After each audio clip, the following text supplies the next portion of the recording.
Hello everyone. इस video में मैं डिस्कस करूंगा एनपीओ 12th स्टैंडर्ड का जो चैप्टर है उसके ऑब्जेक्टिव्स। आज स्टार्ट करते हैं। सबसे पहले what do you mean by NPO. NPO वो होते हैं जो सर्विस देने के लिए बनाए जाते हैं, जिनका objective is not to earn profit. उनको सर्विस देना है लोगों को। एग्जांपल है school, colleges, clubs, hospitals. These are NPOs. Okay, these are NPOs. Fine. NPO में कुछ इंपॉर्टेंट अकाउंट्स होते हैं, वो समझ लेते हैं। नॉर्मली क्वेश्चन में रिसीट एंड पेमेंट अकाउंट दिया जाता है। रिसीट एंड पेमेंट अकाउंट जो होता है, this is similar to your cash account. ये बेसिकली एक कैश अकाउंट है जिसमें रिसीट्स एंड पेमेंट्स रिकॉर्ड किए जाते हैं। पैसे आए तो वो हम रिकॉर्ड करेंगे डेबिट साइड में, और पैसे गए तो वो क्रेडिट साइड में रिकॉर्ड होते हैं। अच्छा, पैसे जो आए वो रेवेन्यू भी हो सकता है, कैपिटल भी। सिमिलरली पैसे जो गए वो भी रेवेन्यू हो सकता है और कैपिटल। रेवेन्यू क्या होता है? रेवेन्यू वो होता है जो हमारे बिजनेस के normal day to day expenses होते हैं। एग्जाम्पल देखिए, ये मैं डिस्कस कर रहा हूँ। एग्जाम्पल, हम सैलरी पे करते हैं, xerox, printing and stationery, travelling expenses, या कोई भी खर्चे जो बिजनेस का रिकरिंग होते हैं, जो बिजनेस के लिए रिकरिंग होते हैं। और कैपिटल वो होता है जिससे हम कुछ एसेट परचेज करते हैं, जो नॉन रिकरिंग होते हैं, जो बैलेंस शीट में जाते हैं। इन शॉर्ट हम ये बोल सकते हैं कि रेवेन्यू जो होता है, रेवेन्यू चीजें, जो रेवेन्यू चीजें होती है, वो हमारे इनकम एंड एक्सपेंडिचर अकाउंट में, रेवेन्यू जो चीजें होती है वो हमारे इनकम एंड एक्सपेंडिचर अकाउंट में जाती है। और और जो कैपिटल चीजें होती है वो बैलेंस शीट में जाती है। ये इंपॉर्टेंट है, ध्यान रखना। फाइन। और नेक्स्ट होता है हमारा इनकम एंड एक्सपेंडिचर अकाउंट। उसमें हम रेवेन्यू इनकम और रेवेन्यू एक्सपेंसेस रिकॉर्ड करते हैं। रेवेन्यू इनकम जो रिकरिंग होता है, जैसे कि सब्सक्रिप्शन, और रेवेन्यू एक्सपेंसेस भी वो होते हैं जो जनरली बिजनेस के नॉर्मली रिकरिंग एक्सपेंसेस होते हैं, जैसे मैंने बताया, salary, printing and stationery, travelling expenses, so on. देखिए, थोड़ा सा कॉन्सेप्ट डिस्कस कर लेता हूँ, फिर मैं ऑब्जेक्टिव्स में जाऊंगा। हाँ, अब ये एक इंपॉर्टेंट है कि इनकम एंड एक्सपेंडिचर अकाउंट में हम सिर्फ करंट ईयर का ही इनकम और करंट ईयर का ही एक्सपेंसेस रिकॉर्ड करते हैं। We record only current year incomes and expenses. Where cash account में हम कोई भी ईयर के इनकम या रिसीट्स या पेमेंट्स रिकॉर्ड होते हैं। सी फॉर एग्जांपल, मेरा कोई इनकम है जो करंट ईयर का नहीं है, subscription for example current year का नहीं है, तो वो हम करंट ईयर में रिकॉर्ड नहीं करेंगे, आईनी में रिकॉर्ड नहीं होगा। और अगर रिकॉर्डेड है तो हम उसे निकाल देते हैं। वेराज रिसीट एंड पेमेंट में ऐसा नहीं होता है। रिसीट एंड पेमेंट में कोई भी ईयर का पैसा आया, कोई भी ईयर का पैसा गया, भले वो करंट ईयर का हो कि पहले का हो, वो रेवेन्यू हो कि कैपिटल हो, हम रिकॉर्ड करते हैं। रेवेन्यू कैपिटल मतलब, भले वो सब्सक्रिप्शन मिला, रेवेन्यू इनकम जो कि रेगुलर इनकम है, नॉर्मल इनकम है, वो भी रिसीट में रिकॉर्ड होगा, वो भी रिसीट्स एंड पेमेंट्स में रिकॉर्ड होगा। और कोई अगर कैपिटल रिसीट है, कैपिटल रिसीट मतलब जो बैलेंस शीट से कनेक्टेड है, फॉर एग्जांपल मैंने कोई मशीनरी बेचा और मुझे पैसे मिले, वो भी हम बैलेंस शीट में, सॉरी, वो भी हम रिसीट एंड पेमेंट में रिकॉर्ड करते हैं। इन short, income and expenditure account में सिर्फ करंट ईयर की चीजें रिकॉर्ड होगी, सिर्फ रेवेन्यू चीजें रिकॉर्ड होगी, और रिसीट एंड पेमेंट में रेवेन्यू एंड कैपिटल दोनों रिकॉर्ड होगी, और कोई भी ईयर के। ओके, ये सब ऑब्जेक्टिव्स में आता है, तो ध्यान देना। और एक लास्ट, डोनेशन दो तरीके का होता है, एक जनरल डोनेशन, एक specific donation. General donation income होता है, मीनिंग जो बंदा, जो पर्सन डोनेशन देता है, वो ये नहीं बोलेगा कि क्या करना है, तो हम कुछ भी कर सकते हैं उस डोनेशन का। लेकिन एक होता है स्पेसिफिक डोनेशन, मतलब देने वाला इंस्ट्रक्शंस के साथ देता है कि भाई मैं डोनेशन दे रहा हूं और तुम्हें ये डोनेशन इस पर्पस के लिए ही स्पेंड करना है, तो वो होता है स्पेसिफिक डोनेशन। और specific donation is a liability, क्योंकि हमें वो डोनेशन उस पर्पस के लिए स्पेंड करना है। फाइन, तो वो हमारी लाइबिलिटी होता है। अजय, इस पे आते हैं। Not for profit concern renders social service to the public at large, वो सोशल सर्विस के लिए मेंटेन होता है। डोनेशन फॉर स्कॉलरशिप फंड, ये एक स्पेसिफिक डोनेशन है, हमें इससे स्कॉलरशिप फंड ही क्रिएट करना है और उसी पर्पस के लिए खर्चा करना है, इसलिए ये बैलेंस शीट में जाएगा, कैपिटल फंड में ऐड होगा। और ये कैपिटल रिसीट है। जो भी चीजें बैलेंस शीट में जाती है वो कैपिटल होती है, और जो इनकम एंड एक्सपेंडिचर में आएंगी वो रेवेन्यू होती है। रिसीट है क्योंकि पैसे आ रहे हैं, और कैपिटल है क्योंकि ये बैलेंस शीट में जाएगा। Next, income and expenditure account is a dash account. Income and expenditure account, ये भी देखिए इंपॉर्टेंट है, ऑब्जेक्टिव्स में काफी पूछते हैं। मैं ये भी लिख देता हूँ। इनकम एंड एक्सपेंडिचर अकाउंट जो है वो होता है नॉमिनल अकाउंट, वो एक नॉमिनल अकाउंट होता है। एंड रिसीट एंड पेमेंट एक real account, it is a real account. Personal, real, nominal हम जो पढ़ते हैं FYGC में। Okay, income and expenditure nominal account है, और रिसीट एंड पेमेंट मतलब कैश। और कैश क्या होता है? Cash is real, cash is real account. Fine, इस पे आते हैं। Income and expenditure account is a nominal account. Next one, outstanding subscription at the end of the accounting year represents outstanding subscription, मतलब subscription लेना बाकी है, it is receivable, therefore it is an asset. पैसा लेना बाकी है, it is receivable, therefore it is an asset. Subscription received in advance during the accounting year is a liability. क्यों liability? हमें पैसे पहले मिल चुके हैं, अभी हमें सर्विस देना है पूरे साल, तो income received in advance is a liability. Reason, service देना बाकी है, पैसे आ गए but then we have to perform our part, हमें सर्विस देना बाकी है। Excess of income over expenditure, अगर इनकम ज्यादा है तो सरप्लस, और अगर एक्सपेंडिचर ज्यादा होगा तो डेफिसिट। डेफिसिट मतलब लॉस, पर हमें डेफिसिट लिखना है एग्जाम में, लॉस नहीं। इनकम एंड एक्सपेंडिचर का, अगर इनकम ज्यादा है, क्रेडिट साइड ज्यादा है, तो प्रॉफिट होता है, पर हमें प्रॉफिट नहीं लिखना है, हमें सरप्लस लिखना है। एनपीओ के लिए स्पेसिफिक टर्म है सरप्लस। और अगर डेबिट साइड ज्यादा है इनकम एंड एक्सपेंडिचर अकाउंट का, मतलब एक्सपेंसेस ज्यादा है, तो लॉस, पर लॉस नहीं लिखना है, हमें लिखना है deficit. Not for profit concern prepares dash account instead of PNL. Income and expenditure account same ही होता है, पीएनएल और इनकम एंड एक्सपेंडिचर सेम होता है। ये एनपीओ के लिए उसको नाम दिया जाता है इनकम एंड एक्सपेंडिचर, क्योंकि ये नॉट फॉर प्रॉफिट कंसर्न है, तो हम प्रॉफिट एंड लॉस वर्ड नहीं लिख सकते हैं, इसीलिए इनकम एंड एक्सपेंडिचर बोलते हैं। Closing balance of receipt and payment account usually represents cash and bank balance, क्योंकि रिसीट एंड पेमेंट अकाउंट क्या होता है, it is just a cash account. पैसा आया, कैश एंड बैंक अकाउंट है, पैसा आया तो डेबिट में लिखते हैं, पैसा गया तो क्रेडिट में लिखते हैं, तो उसका जो क्लोजिंग बैलेंस है वो कैश अकाउंट, कैश बैलेंस ही है, cash balance, bank balance. Not for profit organisation is also called service organisation. Okay, service के लिए है। Expenditure on purchase of building is a, मैंने बताया था, बिल्डिंग कहाँ पे आता है, बिल्डिंग आता है बैलेंस शीट में, तो वो कौन सा खर्चा हो गया, वो हो गया कैपिटल। और जो चीजें नॉर्मली पीएनएल में आती हैं, इनकम एंड एक्सपेंडिचर में आती हैं, उसे हम नॉमिनल बोलते हैं, सॉरी, उसे हम रेवेन्यू बोलते हैं। बैलेंस शीट में जो चीज जाती है वो कैपिटल हो जाती है। Fine, true of one word पे आते हैं। The form of organization providing service to the society, NPO, not for profit concern, not for profit concern. Okay, an account which is prepared by not for profit concern instead of P&L, income and expenditure account. अभी देखिए बहुत सारी चीजें repeat होगी जो मैंने starting में theory में कवर कर दिया। Donation received for a specific purpose, ये होता है स्पेसिफिक डोनेशन, जो स्पेसिफिक पर्पस के लिए मिलती है वो स्पेसिफिक डोनेशन होता है, वो कैपिटल रिसीट होता है और वो बैलेंस शीट में जाता है add to capital fund. The receipts which are not recurring in nature, capital receipts. जो रिसीट्स रिकरिंग नहीं होते वो होते capital receipts. An account which records only revenue items in case of NPO, जो खाली रेवेन्यू रिकॉर्ड करता है, capital नहीं, जो खाली रेवेन्यू रिकॉर्ड करता है, तो income and expenditure account, INE, income and expenditure. क्योंकि रियल, आई मीन सॉरी, जो हमारा रिसीट एंड पेमेंट अकाउंट है उसमें तो हम रेवेन्यू भी रिकॉर्ड करते हैं और कैपिटल भी रिकॉर्ड करते हैं, पर इनकम एंड एक्सपेंडिचर अकाउंट में सिर्फ रेवेन्यू चीजें आती है, राइट, जो बिजनेस के नॉर्मल रिकरिंग होते हैं। N account which records only cash transactions, receipt and payment account, इसमें सिर्फ कैश ट्रांजैक्शंस आती हैं। The income which is earned during the year but not received, हमने अर्न कर लिया पर मिली नहीं है अभी तक, outstanding, outstanding income, outstanding income. The credit balance of income and expenditure account, देखिए इसमें स्टूडेंट्स को कंफ्यूजन होता है, क्रेडिट बैलेंस और डेबिट बैलेंस का मतलब क्या होता है समझो।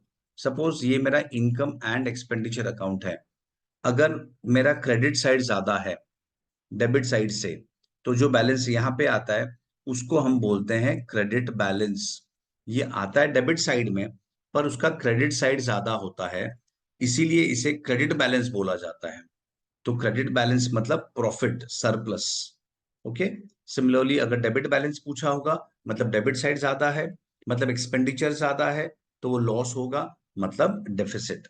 तो credit balance of income and expenditure account surplus. I repeat, credit balance मतलब जो क्रेडिट में आता है वो नहीं, क्रेडिट बैलेंस मतलब क्रेडिट साइड ज्यादा है, क्रेडिट साइड ज्यादा है मतलब इनकम ज्यादा है, इनकम ज्यादा है मतलब surplus. I hope this is okay.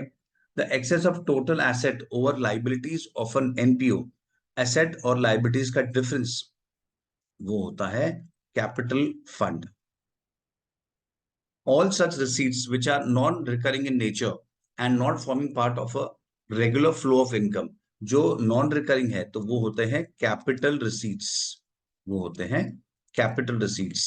Revenue receipts recurring होते हैं जो बार बार आते हैं, और कैपिटल रिसीट्स नॉन रिकरिंग आते हैं जो बार बार नहीं आते हैं। नेक्स्ट वन, ट्रू और false? Not for profit concern do not have profit motive. True, उनको प्रॉफिट नहीं कमाना होता है। Charitable institutions prepare profit and loss account at the end of every year. False, वो प्रॉफिट लॉस नहीं बनाते हैं, वो बनाते हैं income and expenditure account, I and E account बनाते हैं, and not profit loss. There is no difference between receipt and payment account and income and expenditure account. False, क्योंकि रिसीट एंड पेमेंट तो कैश अकाउंट है, वेराज इनकम एंड एक्सपेंडिचर तो type of PNL account है, तो दोनों में फर्क है।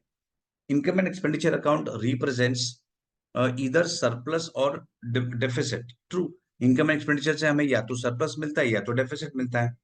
Receipt and payment do not have any opening balance.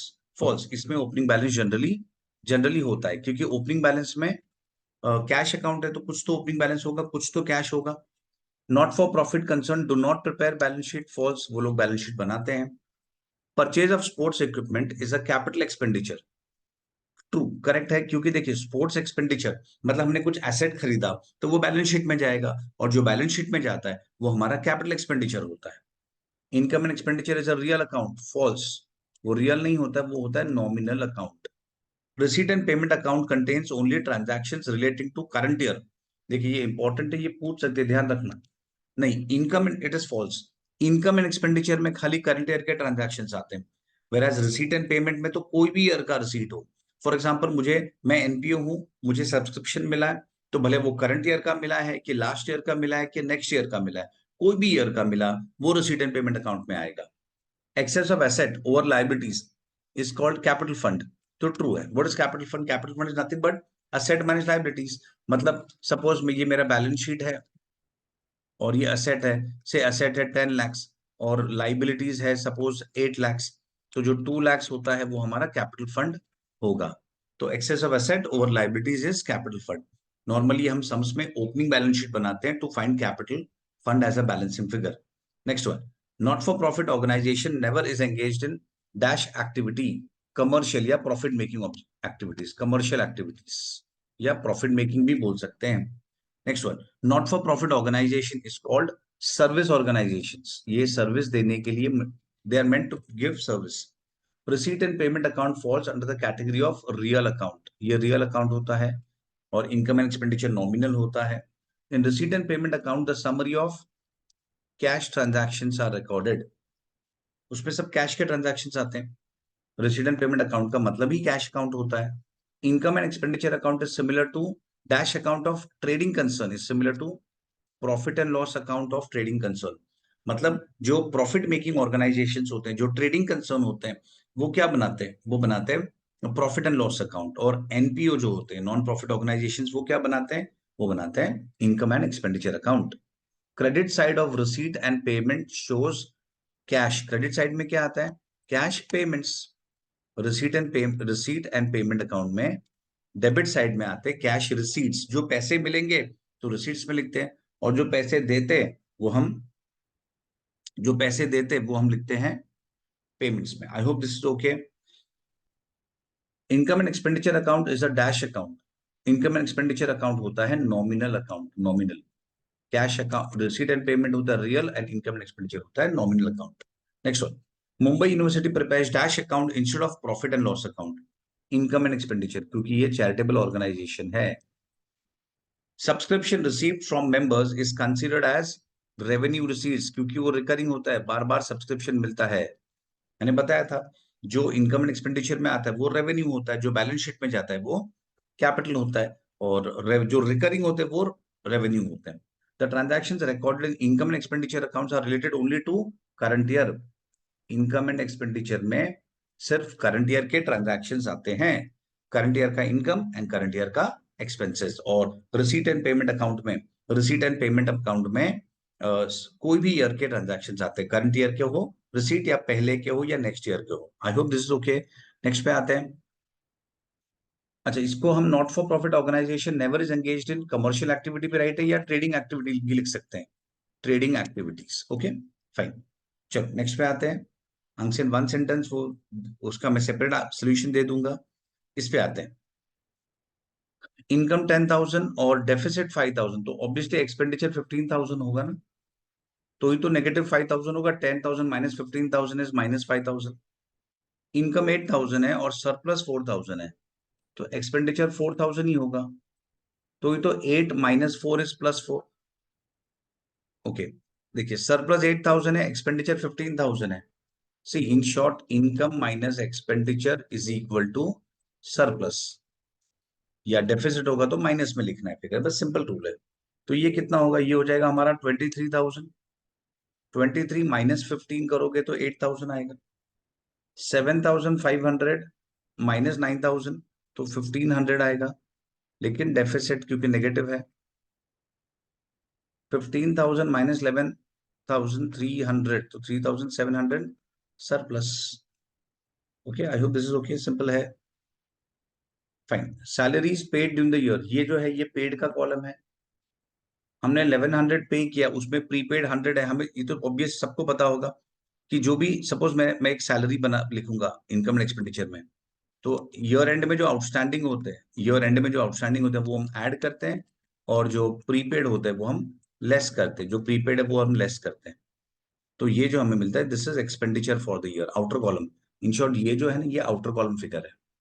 Okay, 1100 है, प्रीपेड माइनस होता है 100, तो एक्सपेंडिचर इज 1000। लॉजिकली मैंने 1100 भरा है, उसमें से 100 नेक्स्ट ईयर का है, तो करंट ईयर का कितना है, 1000।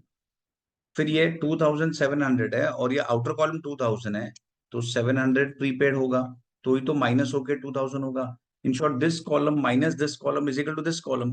बस, बाकी तो हमें सेम ही करना है अभी। नेक्स्ट वन, प्रीपेड में, हाँ प्रीपेड के लिए बोल रहा हूँ।